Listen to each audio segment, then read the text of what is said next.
नहीं है ब्रह्मा देव का कोई भी मंदिर? क्यों नहीं की जाती ब्रह्मा जी की पूजा, जबकि इस सृष्टि की रचना ब्रह्मा जी द्वारा की गई है और संसार के प्रत्येक जीव का निर्माण भी ब्रह्मा जी ने ही किया है? तो आखिर क्या है इसके पीछे की वजह? क्या आपने कभी विचार किया है कि सृष्टि के रचयिता ब्रह्मा जी की पदवी इतनी ऊंची है, फिर भी उनकी पूजा क्यों नहीं की जाती? पूरे विश्व में ब्रह्मा जी के केवल गिने चुने ही मंदिर हैं, जिनमें से केवल राजस्थान के पुष्कर में ब्रह्मा जी का मंदिर सबसे प्राचीन और प्रसिद्ध मंदिर है। ऐसा क्यों? केवल पुष्कर में ही ब्रह्मा जी की पूजा क्यों की जाती है, बाकी के मंदिरों में पूजा क्यों नहीं की जाती? तो दोस्तों, आज के वीडियो में हम आपको बताएंगे कि ब्रह्मा जी की पूजा क्यों नहीं की जाती। दोस्तों, ब्रह्मा देव वेदों के भी देवता माने जाते हैं। उन्होंने ही लोक को चारों वेदों का ज्ञान प्रदान किया है। शास्त्रों के अनुसार उनकी शारीरिक रचना को भी बेहद अलग दर्शाया गया है। ब्रह्मा जी से ही देव ज्ञान का प्रचार हुआ। उनके 4 चेहरे, 4 भुजाएं और प्रत्येक भुजाओं में एक एक वेद है और उनकी भुजाएं चारों दिशाओं को दर्शाती हैं। परंतु बहुत ही कम संप्रदाय हैं जो उनकी आराधना करते हैं। उनकी पूजा न होने की सबसे मुख्य और महत्वपूर्ण कारण आज हम आपको इस वीडियो में बताएंगे। नमस्कार दोस्तों, स्वागत है आपका हमारे चैनल हिंदू रिलीजियस टेल्स में।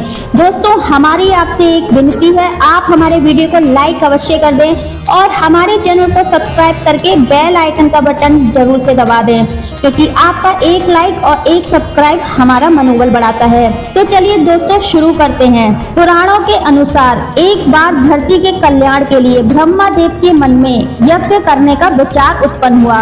तब ब्रह्मा देव अपने हाथ में कमल का पुष्प धारण करते हुए अपने वाहन हंस पर सवार होकर यज्ञ के लिए उपयुक्त स्थान की तलाश करने लगे।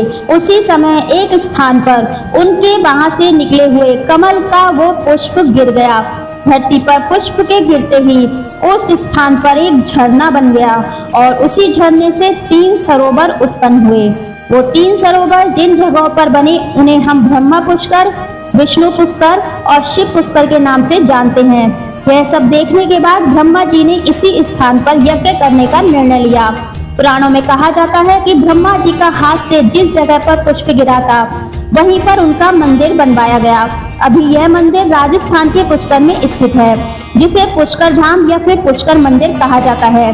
तो कथा के अनुसार ब्रह्मा देव यज्ञ की पूरी तैयारी करके यज्ञ करने पहुंचे और इस दौरान अन्य सभी देवी देवता भी यज्ञ स्थल पर पहुंच गए थे। पर यज्ञ को उचित समय पर संपन्न करने के लिए ब्रह्मा जी के साथ उनकी पत्नी का उपस्थित होना अनिवार्य था, परंतु उस समय किसी कारण से भगवान ब्रह्मा की पत्नी सावित्री वहां उपस्थित नहीं थी। शुभ मुहूर्त का समय बीतता जा रहा था। उनकी पत्नी सावित्री यज्ञ स्थल पर ठीक समय पर नहीं पहुंच पाई।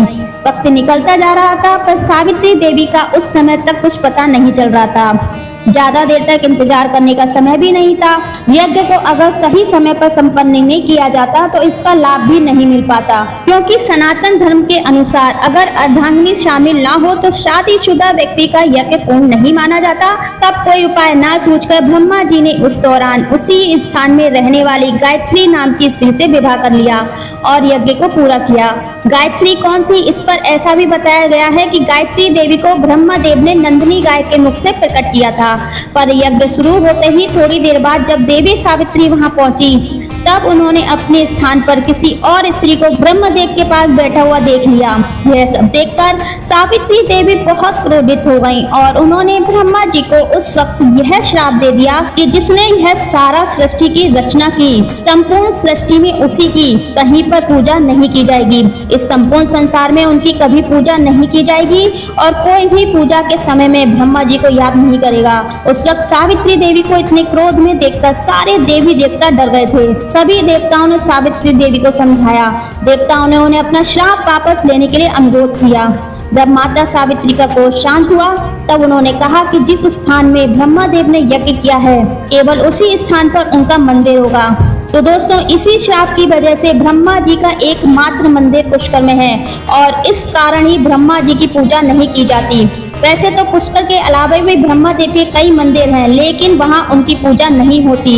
मां सावित्री के श्राप के कारण ब्रह्मा के भक्तों की पूजा पुष्कर में आकर ही सफल हो सकती है।